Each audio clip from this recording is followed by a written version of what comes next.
இன்றைய வேதவசனம் ஜனவரி 22.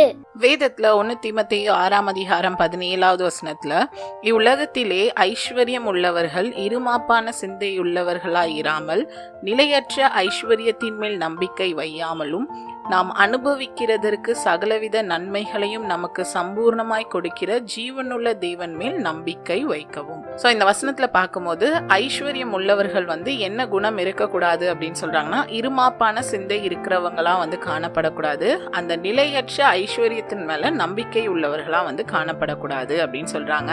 எப்படி இருக்கணும்னு சொல்றாங்கன்னா, இப்படிப்பட்ட ஐஸ்வர்யத்தை நமக்கு சம்பூர்ணமா கொடுத்த அந்த ஜீவனுள்ள தேவன் மேல நம்பிக்கை உள்ளவர்களா இருக்கணும் அப்படின்னு சொல்றாங்க. சோ நம்ம வேதத்துல பார்க்கும்போது தாவீது, சாலமோன் 2 பேரை குறித்து நம்ம நிறைய கேள்விப்பட்டிருப்போம். சோ தாவீதோட வாழ்க்கையில அவரு ஆடு மேய்க்கிறவரா இருந்தாரு.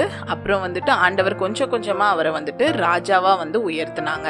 அவர் ஆடு மேய்க்கும் போதும் ஆண்டவரோட ஒரு நல்ல உறவு உள்ளவரா காணப்பட்டாரு. அவர் ராஜாவாக மாற்றப்படும் போதும் அவர் நிலையான ஒரு நல்ல உறவு ஆண்டவரோட உள்ளவரா காணப்பட்டாரு. ஆனா சாலமோனோட வாழ்க்கையில பார்க்கும்போது அவர் முதல்ல ராஜாவா மாற்றப்படும் போது ஆண்டவர் அவரிடத்துல என்ன வேணும்னு கேட்கும்போது அவர் ஞானத்தை கேட்பாரு. அவருக்கு சம்பூர்ணமான ஞானத்தோட ஆண்டவர் எல்லா ஐஸ்வர்யத்தையும் தந்தாங்க.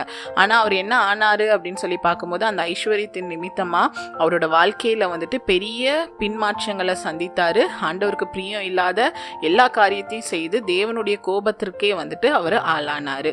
சோ அப்போ தாவீதை போல நம்ம காணப்படணுமா, சாலமோனை போல காணப்படணுமான்னு யோசித்து பார்ப்போம். ஆண்டவர் நமக்கு ஐஸ்வர்யத்தை தந்து ஆசீர்வதித்தாங்கன்னா அதை முதல்ல தந்த தேவனை நம்ம நம்பிக்கை உள்ளவர்களா காணப்படணும். ஆண்டவர் எந்த நிலைக்கு நம்மளை உயர்த்தினாலும் ஆண்டவரோட இருக்கிற உறவை நம்ம இன்னுமே அதிகரிக்கணுமே தவிர்த்து ஆண்டவரை விட்டு பின்வாங்கி போறவர்களா காணப்படக்கூடாது. 2வது, அந்த ஐஸ்வர்யத்தை தேவனுக்கு பயன்படுத்துகிறவர்களா காணப்படணும். ஸோ இல்லாதவங்களுக்கு நம்ம ஹெல்ப் பண்ணலாம், அது தேவைப்படுறவங்களுக்கு நம்ம ஹெல்ப் பண்ணும்போது அது நிமித்தமா ஆண்டவருடைய நாமமும் மகிமைப்படும். ஸோ அந்த ஐஸ்வர்யத்தின் மேல நம்பிக்கை உள்ளவர்களா காணப்படாம அந்த ஐஸ்வர்யத்தை தந்த தேவன் மேல நம்ம நம்பிக்கை உள்ளவர்களா காணப்படுவோம். Thank you. Have a blessed day.